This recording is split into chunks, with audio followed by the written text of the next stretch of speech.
Hey, what's going on, guys? This is Derek again. This week is all about planning, okay? Last week was all about food logging, holding yourself accountable, and just being aware, okay? What are you actually doing? Are you following your plan, all right?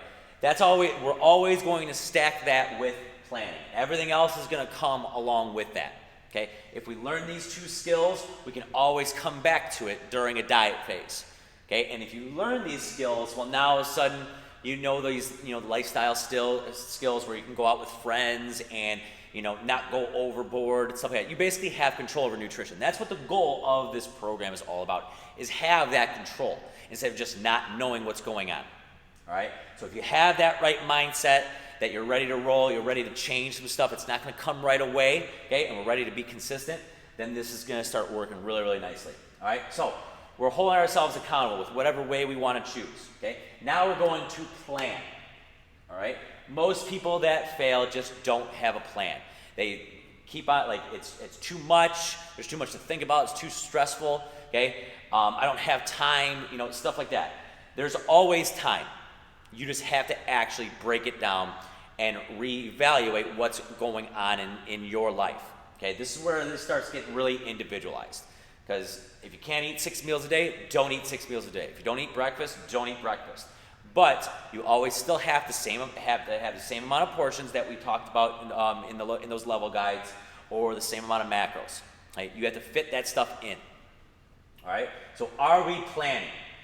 All right. There's different ways to go about this, but again, that's the overall goal: is are you actually putting time to plan your days? All right, so during this next week, we're going to be talking about different tactics on how to create your plan, stuff like that. This is a brief overview of what we want to accomplish this week and going forward. All right, so what plan are you following? That's the first step. Okay, if we're following macros, it's generally level 2. Okay, if we're following portions, habits, that's level 1. And then we also have a meal plan in there that gives you different options, stuff like that. But whatever we want to follow, again, you can use all of them. It doesn't really matter. What is your plan? What is your goal? What is your B that we're trying to follow? You're in A right now, where we want to get to, okay? Then the constant adjustments are always the other way around, okay? How do we get there? All right? Number 2, what do you need to adjust? Okay, so I'm going to look at this plan. I'm going to look at where I'm at. And now my plan is going to be what is missing in my plan. All right, maybe I look at my day-to-day and I'm not getting enough protein. That's generally what it is. People are generally very low protein, high carbs, high fats. All right, that's what the Western diet pretty much, especially if we're not planning. All right, so what is missing in your plan? For me, it's always veggies. I have to plan my veggies or else I don't get them. I get everything else, I don't get those. All right, so what is your plan? All right, now step 3, you're going to actually adjust your plan. You're going to put your plan in. All right, I'm going to do this ahead of time. That is crucial. If I'm using MyFitnessPal or Macros Plus, I'm going to put the foods that I'm going to have. All right, that's where it becomes consistent. Okay, there's different tactics on how to do that, but I'm going to put my day in. I'm going to put all the food in that I'm going to have. Breakfast, lunch, dinner, stuff like that. Okay, again, if it's too much, then I'll adjust. But basically, I'm going to plan ahead. I'm not going to do it as the day goes on because then you're going to be off. It's like going to a grocery store and just hoping to God that you have enough money when you at the end of the checkout line. Okay, not actually knowing how much money you have or how much all this stuff costs. All right, you're just hoping that you have enough money. So I'm going to plan. I'm going to put everything in there. Am I close to my perfect plan? Yes or no? Maybe I'm only getting 90 grams of carbs or 90 grams of protein, and I need 150. What am I going to do? What is missing? The protein.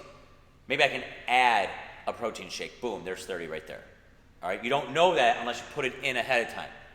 All right, maybe as soon as I do that, my fats go super, super high on whatever my meal is. So maybe now I take something away. That's how we adjust. That's how we make this stuff in, but that's how I make my perfect plan. Once you hit your perfect plan, most people eat consistent stuff. There might be a random thing here and there, but most people are pretty damn consistent with what they eat on the meals that they eat. Okay? So once you find those perfect portions, then that is your plan. And if you start losing weight because you're seeing those metrics follow, you're generally golden. All right? So we're planning ahead. Number 4, This is why this sort of takes a long time if we're not consistent. We're going to adjust, just like I just mentioned. Each week, reevaluate what's going on. Maybe you were good until Wednesday, and then Thursday and Friday were shit. All right, so what happened during those days? I didn't have enough prepping. I prepped everything on Sunday. Okay, well, can you split it? Can you prep on Wednesday as well? Yes, sweet, now that fixed the problem. Maybe dinner is the biggest thing. We find this a lot with moms. You know, they cook for their family, so they don't want to cook 5 different meals at dinner, so it's too stressful, so they just eat whatever the hell their kids are eating. Okay? In reality, there's different ways to go about that, but if that's an issue, that's what we bring up. That's what we bring up with our coaches. You know, maybe my fats are too high, help me. All right, sweet, let's adjust. Let's take away that cheese. You don't need it there. You know, okay, do that. Now sodium and fats are down, protein still stays high. Awesome, keep on rolling with that. Okay? This is the stuff that takes a little bit of time. Okay, but we're constantly adjusting. We're looking at what we did. If I'm using the 8 app, I'm taking pictures every single time. Now all of a sudden, end of the week or end of the day, did I follow my plan? Yes or no? Shit, you know what? I snacked a lot. All right, well, how can I get rid of that? Maybe I snacked 8 times in one day. All right, I had like 8 brownies. You know, so now all of a sudden I'm gonna have 3. How can I do that to where I have 3? Or maybe I'm starving at night when I get home, you know, from work. Well, what did you have for lunch? You know, I only had a mini salad, or I had a protein shake. Okay, well, you're starving, that's why you're snacking. Okay, can you have that lunch a little bit better, or can you add a little bit of a mini snack to satiate that, so now all of a sudden you make it to dinner instead of snacking when you get home. Okay, these are the adjustments that make it individual. Okay, but make sure we are doing this step. This takes a lot of work at first. All right, but that's how we get consistent results. Okay, do not skip over this. Do not think it's going to be easy. Okay, but realize that you have us as coaches here, especially during this 30-day program, but also going forward during monthly check-ins. Okay, so make sure you reach out if you are struggling. All right.